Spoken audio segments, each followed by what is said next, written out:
Hello, everyone, and welcome to our live coverage of Starlink 11-9 mission launch from West Coast, that is from PAD Space Launch Complex 4 East at Vandenberg Space Force Base in California. Hope you all are doing fine and excited about the upcoming SpaceX Starlink launch. If this is your first time here, hi, my name is Dipta Maitra, performing the commentary for today's mission launch, and you are watching AstroYonder live. Roger, 0G, and I feel fine. Capsule is turning around. Houston, we see a nominal MECO. Welcome to space.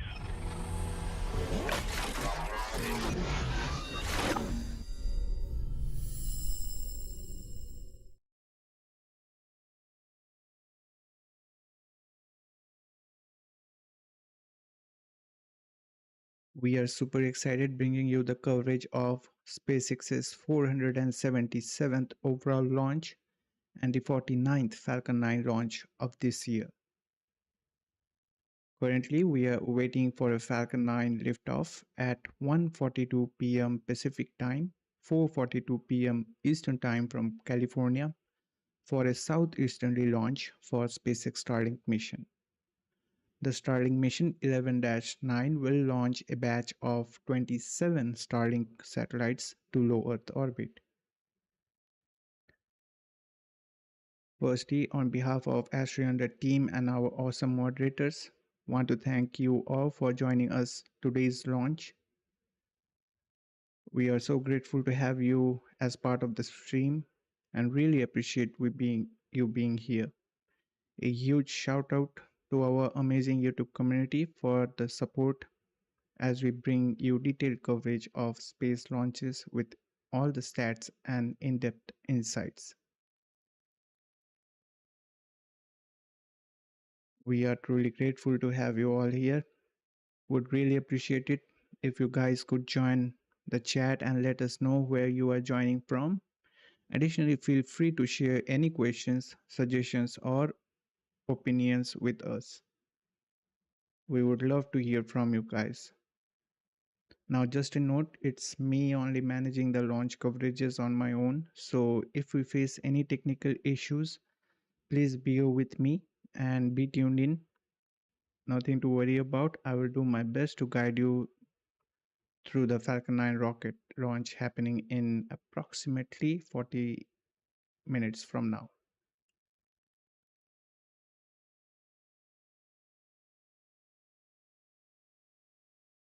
Once again, just a reminder, SpaceX is currently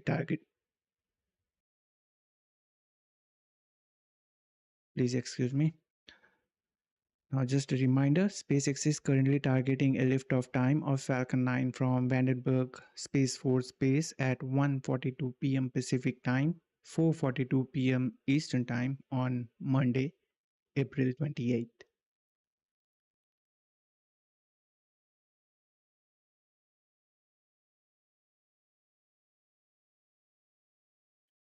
Now, let's get into the mission details. So far, the weather report suggests that the weather is looking good for today's Falcon 9 launch opportunity and the range is ready to support.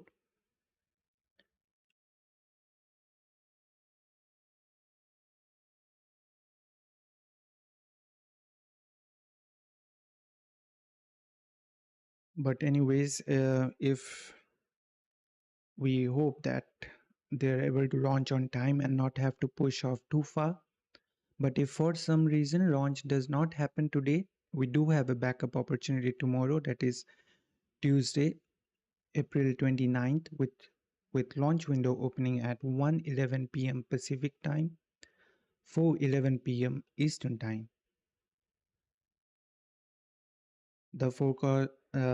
The weather forecast calls for a temperature of nearly 15.5 degrees Celsius and few clouds with 12% cloud cover and a wind speed of 21 miles per hour. Now let's take a look at the payload details for Starlink Group 11-9 mission. This launch marks the 32nd dedicated Starlink launch for this year. Built in Redmond, Washington, today's payload consists of 27 Starlink version 2 mini optimized satellites. Now, just a reminder, today's payload does not consist of any direct-to-cell satellites. Today, it's the sixth time SpaceX they are launching a batch of 27 Starlink version 2 mini optimized satellites. Each satellite is equipped with 5 advanced Ku-band phased array antennas, 3 dual-band parabolic antennas utilizing Ka and E bands, and a 52.5 square meter dual solar array with a wingspan of 100 feet. Aeroneutral 2 solar arrays which enable faster on-orbit maneuvers. Also, each satellite is equipped with a high-capacity battery to provide power to the payloads. Each satellite features 3 space laser transponders, also known as optical intersatellite links, for intersatellite communication operating at speeds of up to 200 Gbps. They make use of argon-fueled Hall effect thrusters for in-orbit maneuvering, earlier which was based on krypton, and this switch of fuel was due to the cost effectiveness argon provides compared to the krypton. Today's payload will be deployed in an orbit with an altitude of approximately 279 kilometers with an inclination of 53.16 degrees. Now, each version 2 mini optimized satellite weighs approximately 1,268 pounds, which is equivalent to near about 575 kilograms.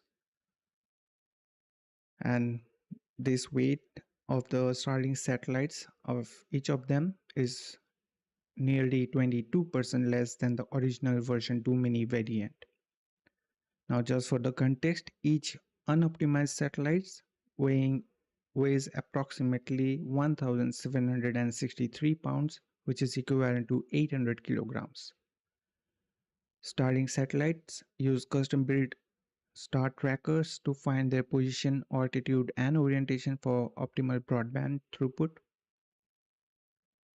Additionally, they have an onboard autonomous collision avoidance system that uses the US Department of Defense debris tracking database for avoiding collisions with space junks, other spacecrafts, and with other Starlink satellites as well autonomously. Now, to understand the importance of the autonomous collision avoidance system, here is a quick short context. According to a SpaceX report published last year, Starlink satellite performs 275 collision avoidance maneuvers each day, and in that course of past 6 months, when this report was published last year, Starlink satellites performed nearly 50,000 collision avoidance maneuvers. So I hope you can understand the significance of this autonomous collision avoidance system on board the Starlink satellites. Now let's talk about how SpaceX is leveling up, optimizing their Starlink satellites. They got this SpaceX designed new slick dual band chip called Doppio. Each satellite features enhanced backhaul antennas, and by using this Doppio chip, which utilizes Ka band and Ku band frequencies, the backhaul antennas can handle higher data rates and with lower latency. The chip is integrated into the satellite's avionics system, ensuring seamless operation and communications with other satellites' components. This enhanced avionics is for the better control and communication and the improved propulsion system for efficient deployment and maneuvering in orbit. Additionally, this optimized version of the Starlink satellites are enhanced with the power system have enhanced power systems to support the increased payload capacity. Now, thanks to all this optimization, which allows Falcon 9 to carry up to 29 Starlink satellites per mission, which is 6 more than the original version 2 mini design. Now, just some quick fun facts. The first launch of 21 Starlink version 2 mini satellites, known as the Starlink Group 6-1, which took place from Space Launch Complex 40, Cape Canaveral, Florida, on February 27th, back in 2023. The Starlink 6-39 mission launched on February 25th last year, that is 2024, aboard the Falcon 9 from Cape Canaveral, was the first to include 24 Starlink version 2 mini satellites. And that was the then highest count for version 2 mini satellites to be launched. But drastically, on, like, you can say, a huge change, on January 21st of this year, 2025, SpaceX launched 27 optimized version 2 mini satellites for the first time. Then on March 31st, again this year, they launched 28 optimized version 2 minis for the first time, including today's launch, which is having the 27 optimized version 2 mini satellites. And as I said, that today it's the sixth time they are launching a batch of 27 Starlink version 2 mini optimized satellites.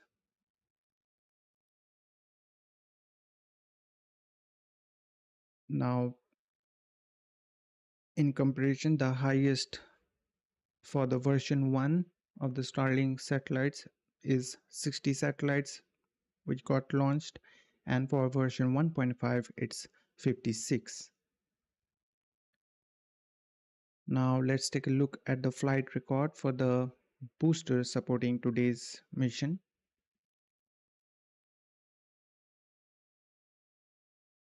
The booster with tail number 1063 supporting today's mission, a mature booster with 24 previous flights in its record, including missions like Sentinel-6 Michael Frelich, also known as Sentinel-6A, the DART mission, which stands for Double Asteroid Redirection Test for NASA, Transporter 7, which is a SpaceX's rideshare mission, and on that Transporter 7 mission, they launched 51 satellites for different customers. Next up is the Iridium OneWeb, launching 21 total satellites for both for Iridium and Eutelsat OneWeb. To be precise, this launch was for 5 spacecrafts for Iridium communication and 16 spacecraft for Eutelsat OneWeb. Next one is the SDA-0P for Space Development Agency, a United States Force Direct Reporting Unit. 3 NRO missions, NROL 113, 167 and 149 for National Reconnaissance Office, and additionally the booster also supported 16 Starlink missions. Now awaiting its 25th flight, just minutes away. The booster's turnaround time as of today is 33 days, and the last mission supported by today's booster was the Starlink 11-7 on March 26th, 2025.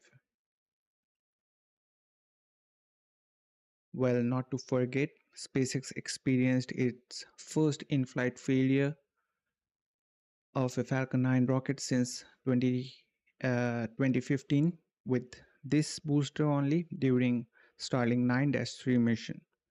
Now today is the 6th flight of these boosters following the following that incident. And also, it's worth mentioning that this booster had 23 out of its 24 previous launches from here at Vandenberg itself, with only one launch from Cape Canaveral. Now, a quick fun fact regarding the booster. The booster with tail number 1063, first launch was on November 21st, 2020, and it is the oldest one in the current booster fleet with an age of 4 years, 5 months, and 7 days. But on the contrary, the record breaker is a slightly younger booster. You can say the second oldest active booster among the booster fleet with tail number 1067 with 27 flights. Now, let me welcome Paul for joining us. And yes, Paul, we just crossed, we are now at T minus 27 minutes approximately. So, yes, they started the locks load and the RP1 to load to begin.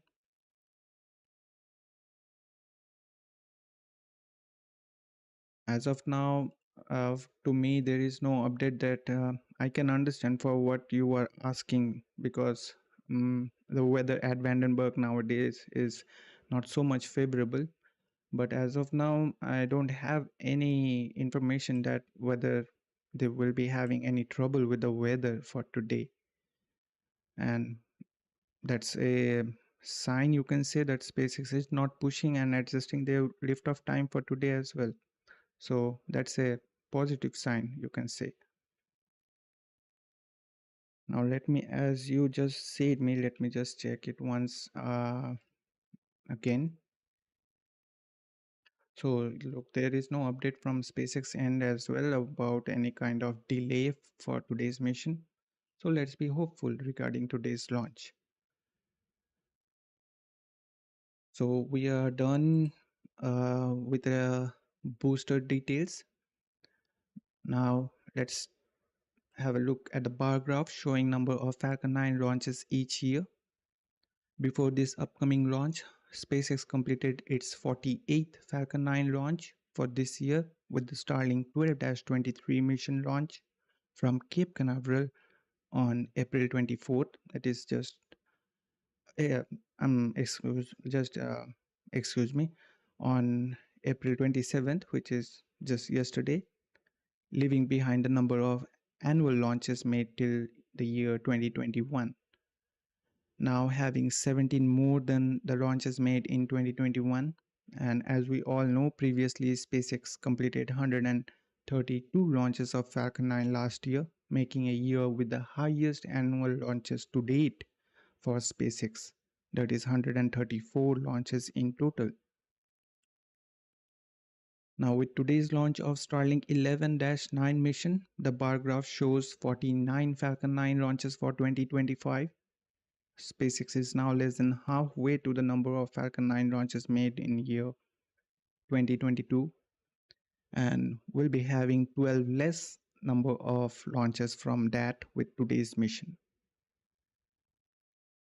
Elon's previous tweet suggests SpaceX is aiming for another record-breaking year with around 180 Falcon 9 launches alone, which is quite an ambitious goal, but just to quote him, which will be surpassing the last year's highest annual launch count as well. Now, if this stream fuels your love for space, give this stream a like. It's like fine-tuning the trajectory of our mission to build a community with amazing space enthusiasts like you. And don't forget to subscribe and turn on the bell notification so that you won't miss a single launch update. Here at AstroYonder, we believe together we will build the ultimate constellation of space enthusiasts, like those of NRO's constellation, you can say. Not a big mega constellation, small but effective one. And we would be super grateful for your support. Now I'm just skipping the pre-launch timeline since it's a typical Falcon 9 launch for Starlink with absolutely no deviations. However, there's one point I would like to highlight for your quick knowledge. You might be knowing that the strong back reclining process at Vandenberg differs from that at Cape Canaveral and Kennedy Space Center. Here at Vandenberg, we recline the strong back 13 degrees, whereas at Cape Canaveral and Kennedy Space Center, we recline the strong back about a degree and a half away from Falcon 9. So that's only the deviation we have in our pre-launch timeline. Once again, just a reminder, SpaceX is currently targeting a liftoff time of Falcon 9 from Vandenberg Space Force Base at 1:42 p.m. Pacific Time, 4:42 p.m. Eastern Time on Monday, April 28.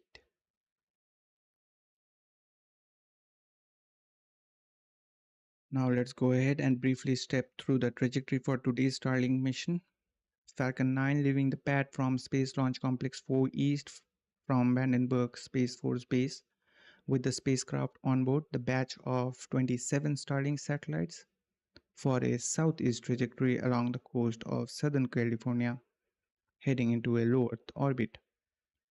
That is to the 11th shell of the second generation Starlink mega constellation, indicated by that green line on your screen.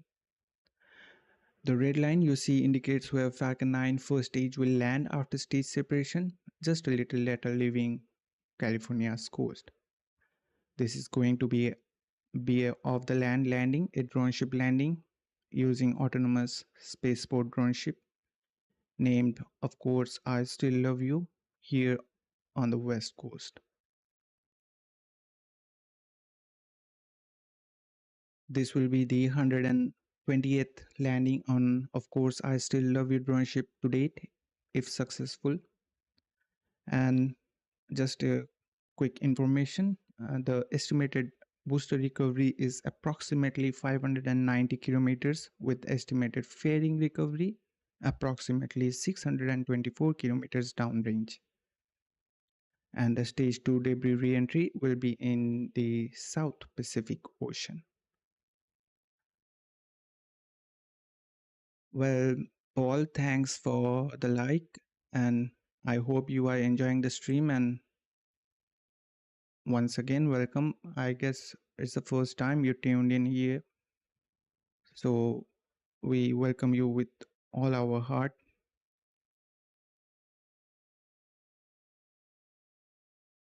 Now, right now on your screen, here are some of the drone ship stats for you to check out. Currently, there are 3 drone ships in SpaceX fleet.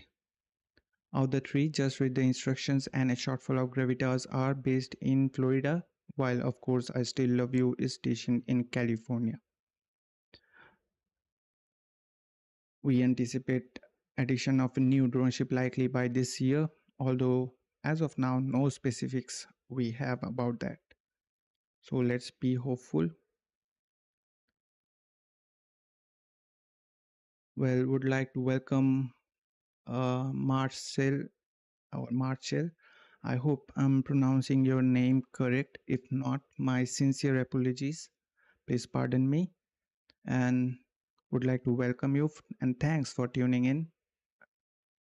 And I do remember you tuned in before, so really grateful that you again showed up today. And to answer your question, I'm coming just to that section only about the fairing recovery. The 2 fairing halves of the payload fairing will be recovered slightly further, approximately 34 kilometers downrange from where the first stage lands on the drone ship, after they will smoothly splash down with the guidance of parachutes. SpaceX will utilize a recovery vessel to retrieve them from the Pacific waters. Now on your screen you can see how a fairing recovery looks like. Although the recovery vessel on your screen is Doug performing the recovery operations, but today's supporting recovery vessel is Go Beyond here at the Pacific. Now the question you asked, Marcel, please pardon me. Okay, maybe I'm pronouncing your name wrong. So the question you asked, it's a to answer that. I just said it's go beyond, but always remember that at the West Coast, generally, as of now, without any exceptions, the recovery vessel is always go beyond. Otherwise, at the East Coast, we know we have Doug and Bob. Also, we have Go Cosmos, but currently it's under some kind of refurbishment or something is going on at that. So Go Cosmos is not showing up. So Doug, Bob, and Go Cosmos at the East Coast, while Go Beyond here at the West Coast. Now, recovery vessel Bob is now on its way back after supporting yesterday's Starlink mission. And I guess Doug is getting prepared for the upcoming 12-10 Starlink Group 12-10 mission.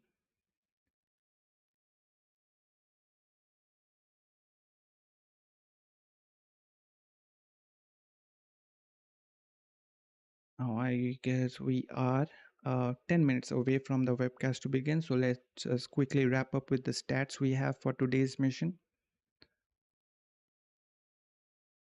While before that, would like to request you guys that if you feel like we are adding value to your viewing experience, please consider giving this stream a like. It's like fuel for YouTube's algorithm rocket, you can say, to bring in more space lovers and help rocket fans discover this stream and join our amazing community with amazing space enthusiasts just like you. So for that, we would be super grateful, and we are burning the midnight propellant to bring you detailed stream packed with stats and insights. So your support would totally send us over the moon. Well, that's figuratively, of course, not in real. Now, coming to some stats related to today's mission launch. Today's launch marks 477th SpaceX's overall launch and the 32nd dedicated Starlink launch of this year. This is going to be the 464th Falcon 9 launch to date. The 25th flight of this particular Falcon 9 booster supporting today's mission, with tail number 1063 being in action after 33 days. Today's mission marks 49th Falcon 9 launch and SpaceX's 51st overall launch of 2025, which includes 2 Starship launches as well. This will be 407th Falcon booster reflight to date. That is the launch of a booster that has flown at least once before. 22nd orbital launch for SpaceX launching from Space Launch Complex 4 East, and the 189th overall orbital launch from Slick 4 East. With the success of this mission, SpaceX will have a remarkable 8,394 Starlink satellites, including 596 dedicated direct-to-cell satellites launched to date. Now moving on to some reusability statistics. This launch marks 391st Falcon 9 booster reflight to date. This will be the 128th landing on, of course, I Still Love You droneship. 25th landing of the first stage booster supporting today's mission with tail number 1063. With this mission's first stage landing, SpaceX will be having their 348th overall droneship landing, marking 418th Falcon 9 landing so far and 437th SpaceX's overall landing to date. Now, speaking of landing, here are some of the stats for droneship landings prior to today's mission. So please don't get confused with these numbers. These are excluding today's mission. These are prior to today's launch.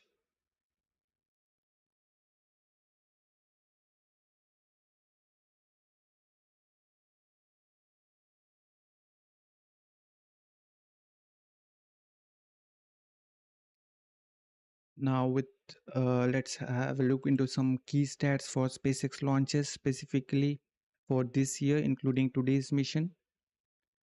With today's mission, SpaceX will be having its 51st launch of this year, and out of those, 32 are Starlink missions, including today's one. 17 were non-Starlink missions for commercial and government organizations, and 2 Starship launches. 47 of these missions using a reused booster, including today's one. Now, if we look into the geographical distribution, we get they have 33 launches from East Coast, with 10 from Launch Complex 39A, that is from Kennedy Space Center, and 23 from Space Launch Complex 4 East, that is from Cape Canaveral Space Force Station.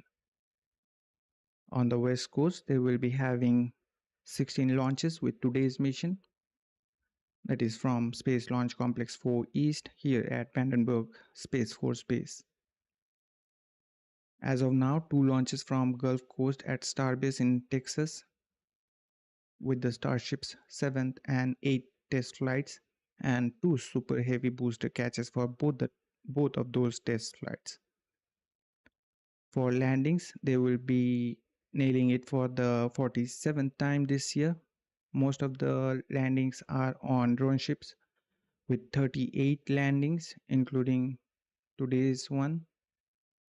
And as of now, a shortfall of Gravitas is leading the drone ship fleet in terms of the number of landings being made this year. And for ground landings, they pulled off 9 of them as of now. And as SpaceX's lease for landing zone 1 and 2 is set to expire in July. Now, the SpaceX is working on adding landing pads at Launch Complex 39A and Space Launch Complex 40.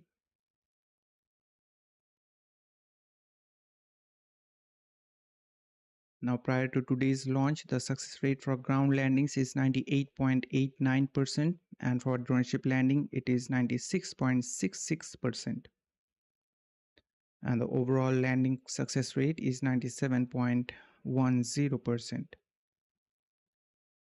Now, the landing success rate for this year dropped to 97.87 due to the failure of the booster with tail number 1086 to land on the Just Read the Instructions drone ship during Starlink Group 12-20 mission.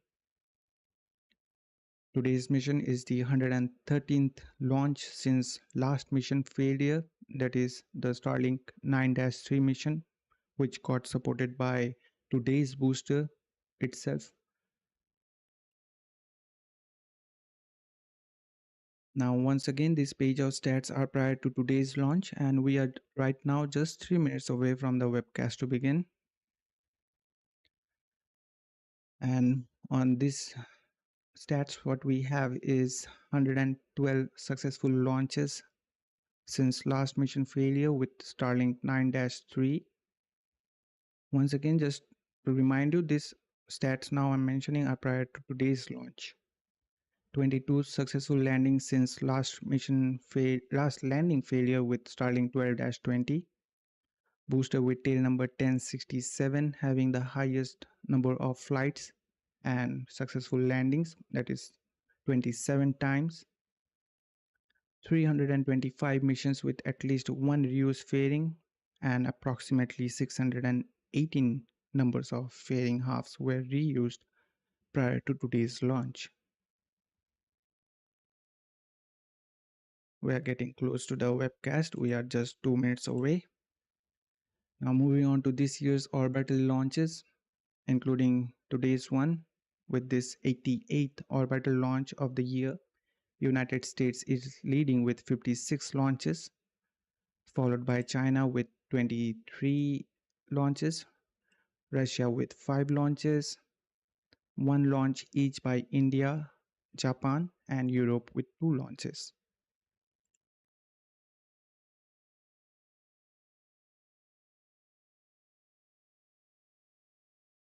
Now we have this pie chart showing 2025 orbital launches by rocket variations, including today's launch. Falcon 9 is now all set up for its 49th launch. While you guys have a look at this pie chart, let me just quickly update. We are getting close to the webcast. You guys, that Blue Origin has successfully static fired the second stage, that is a GS2 of its second New Glenn rocket at Launch Complex 36 recently on April 24th. And as of now, the launch remains targeted for June with the payload details still unknown. Also, the launch of Amazon's Kuiper 1 mission aboard the Atlas V rocket on its second attempt is targeting today, April 28 at 7 p.m. Eastern Daytime, at the opening of a 2-hour launch window. And currently, with the weather being 70% go for today's launch, where the anvil cloud could be an issue. Now, just hang on. Let me see if the stream is up or not. Yep, it's live. That's nice. So let's head over and give me a second to set things up.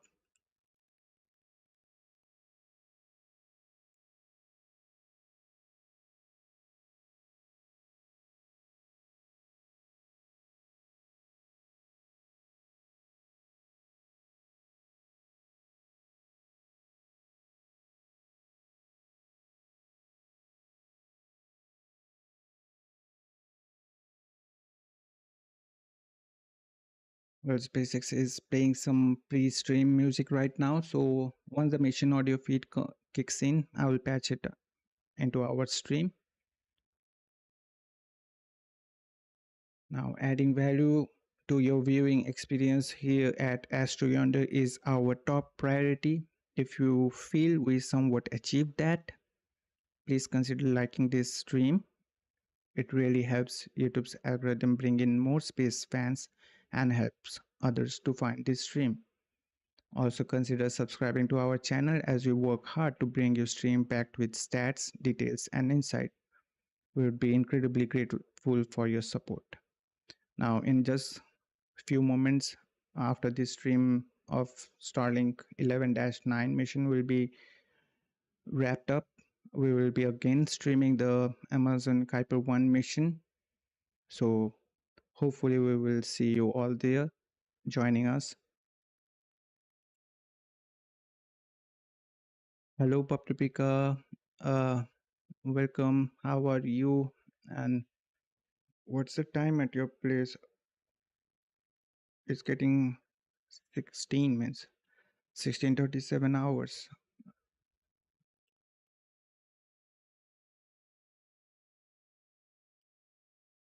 Bob Tripika, one of our moderator here and a huge fan of a shortfall of Gravitas droneship. But unfortunately today it's, of course, I still love you, Bob Tripika.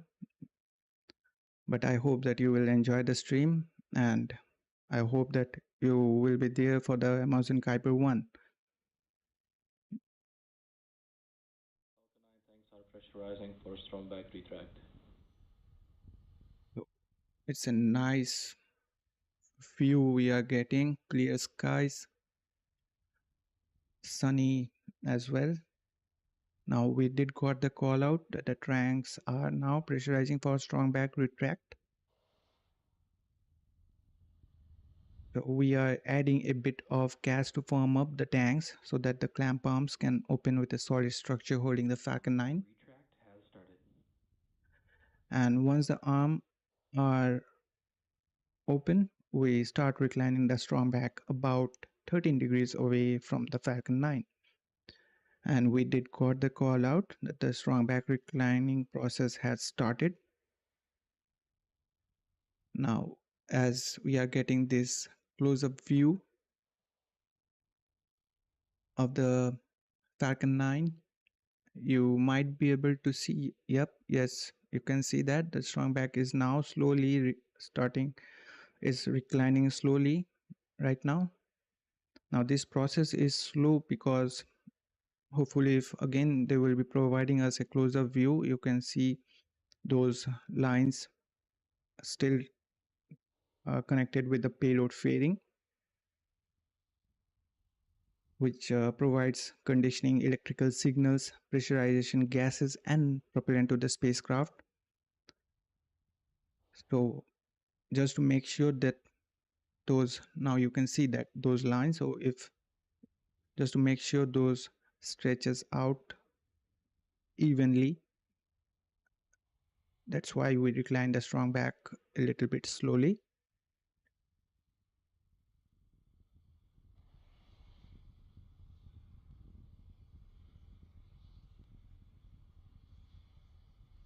Stage 1 lock load is complete.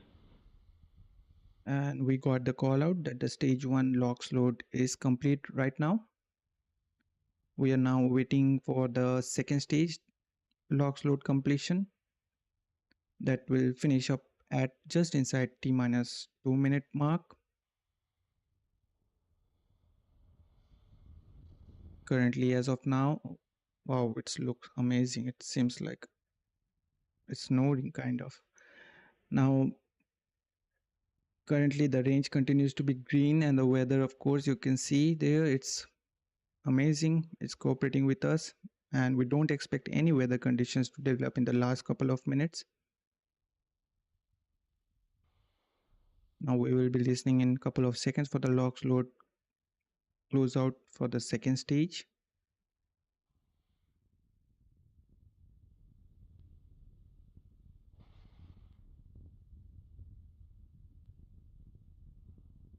Today this gases coming out looks amazing, phenomenal they are looking. Stage 2 lock load is complete. There we go. Stage 2 LOX load is complete, which means that all propellant are now on board the Falcon 9 with 1 million pounds of propellant. We are now beginning to vent down the pressure that was in the tubing on the strong back, Gas closeouts. and that's why you can see those clouds coming out there. We did got the call out for the ground gas closeout. Here we bleed the pressure off, that extra pressure, and this cold gas when it reacts with the moist humid Pacific air, which gives us this nice white cloud, which is an positive indicator for upcoming launch. Next event T-1 minute. Falcon 9 is in startup. Falcon 9 flight computers are in startup and controlling the rocket for the remainder of the countdown. Now let's listen to the go callouts from the SpaceX launch director. Launch director, go for launch. SpaceX launch director giving go for the launch, being a little bold. We are coming at T-minus approximately 30 seconds. All systems continues to remain go for the launch of Falcon 9 and Starlink. Now let's sit back and enjoy the launch. And I guess it's a daytime launch. We will get amazing views from space. 15 seconds. T minus 10, 9, 8, 7, 6, 5, 4, 3, 2, 1. Ignition. And liftoff of Falcon 9. Go SpaceX, go Starlink. Stage 1 propulsion is nominal. Vehicle is pitching downrange. We have a successful liftoff. Falcon 9 has cleared the tower. Amazing views we got at the liftoff. Now we are into a throttle bucket. We are throttling down the 9 Merlin engines as we prepare for the period of maximum dynamic stress coming up. Now we are getting amazing views as well right now from the first stage. Power and telemetry nominal. Some good callouts. Power and telemetry is nominal. Falcon 9 is supersonic. We got a call out. We have exceeded Mach 1 on the Falcon 9.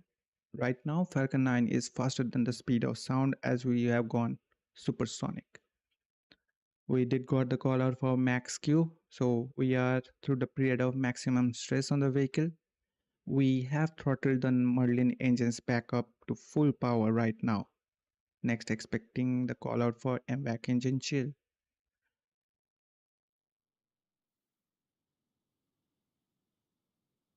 Now, those of you who are joining us, I just want, and we did got the call out for MVAC engine chill. So right now we started to chill down the MVAC engine on the second stage prior to its ignition just after stage separation. So coming up, 3 events back to back in rapid succession.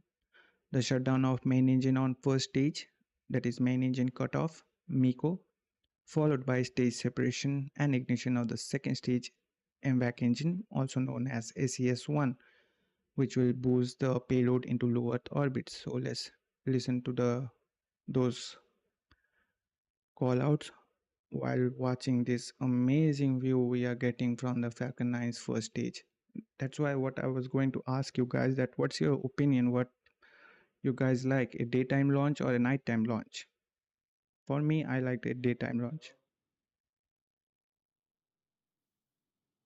Stage separation confirmed. MVAC ignition. So we got call outs for all back-to-back milestones. Now the stage nitrogen thrusters is beginning to reorient the first stage, and the flight computers has commanded the 4 hypersonic titanium grid fins to slowly begin deploying. Fairing separation confirmed. We got call out that the fairing has successfully separated. So, and you can see the fairing half also falling back to Earth from on the right hand side of your screen. I hope you could notice that.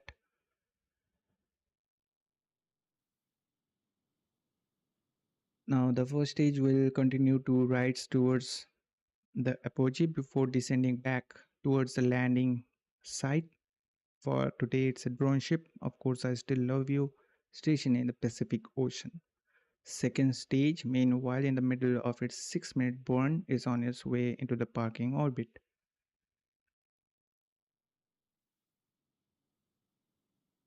Well, Pop Pika, same. It's same for me because these views are phenomenal. Really, I love these views, both from the first stage and the second stage at the daytime. Now, so far, the launch has been excellent. No issues at all. The first stage has done its job and on its way back. The second stage is running at full power, and we are getting some spectacular views from space. Now we are getting ready for the first stage to return to the drone ship landing site. Right now on your screen you are viewing the second stage, but occasionally on the left hand side of your screen you will notice nitrogen gas burst from the first stage for attitude control. By attitude control I mean the orientation, and these are basically used to position the vehicle as it heads back to the drone ship. And during this part of the flight, stage 1 relies completely on its grid fins for steering as it re-enters back to Earth. These grid fins orient the Falcon 9 during re-entry and guide the rocket through its descent. Now, just a next call out which we are expecting is for stage 1 entry burn startup, which will be happening at nearly 6 minutes and 3 seconds into the flight. 6 minutes and 3 seconds into the flight. Sorry for me to get a little puzzled up. Now, just a quick fun fact, if you will be hearing the stage 1 FTS being saved, it means that the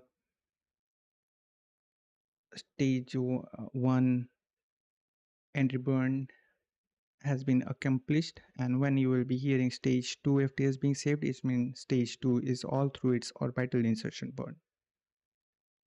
Stage 1 entry burn startup. And there's confirmation we just lit 3 of those 9 Merlin 1D engines on the first stage. You can see now we are rapidly slowing down the vehicle down as it enters the Earth's atmosphere, and this entry burn should last just around 25 seconds. Stage 1 entry burn shutdown. And there we go. There's a confirmation of the shutdown of the entry burn on the first stage, also making the camera view for the first stage making a little to look fuzzy. Stage 1 FTS is saved. We just got the call out for stage 1 FTS being saved, which means that the entry burn has been accomplished. Now expecting the call out for stage 2 FTS being saved.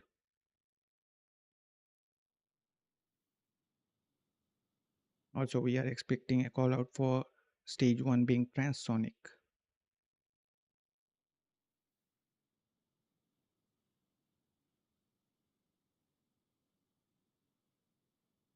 Stage 1 transonic. We just heard that call out. Stage 1 is now traveling slower than the speed of sound as it heads towards landing. Speaking of landing, we are less than 60 seconds away from that. We did got the call out for stage 2 FTS being saved. It means that the orbital insertion burn on the second stage is complete right now. Next, expecting the call out for stage 1 landing burn. There we go. That center E9 engine now lit. We are slowing down the vehicle rapidly, as you can see from the telemetry on the bottom left of your screen. Stage The 1 landing leg deploy. stage 1 landing legs deployed.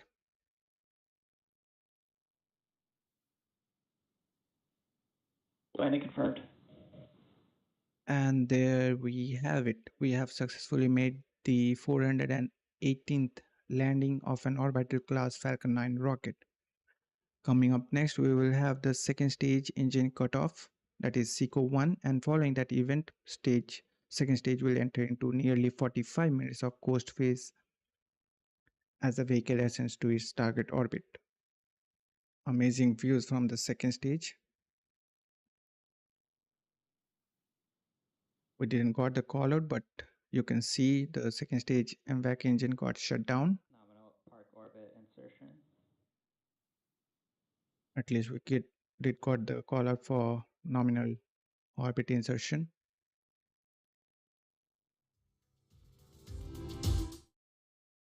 So these are the call outs we were waiting for. Second stage engine cutoff.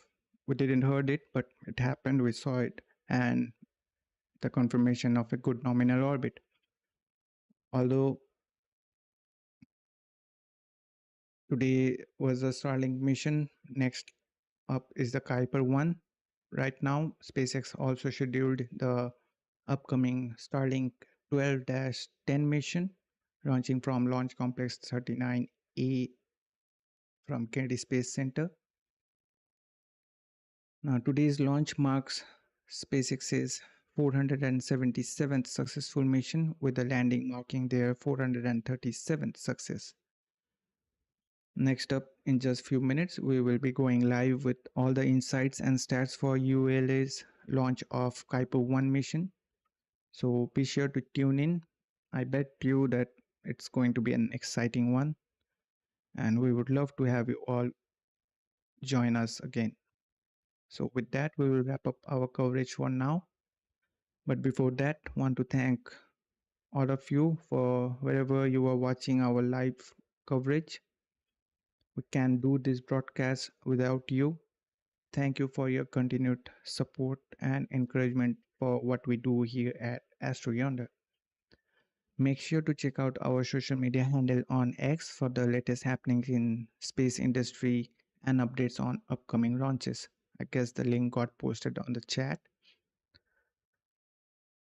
Hope you enjoyed the stream, and We appreciate everyone joining us for today's launch. Wishing you a nice week ahead. Once again, thanks for watching. This is AstroYonder Live and me Dipta sign off for now, and we will see you next time.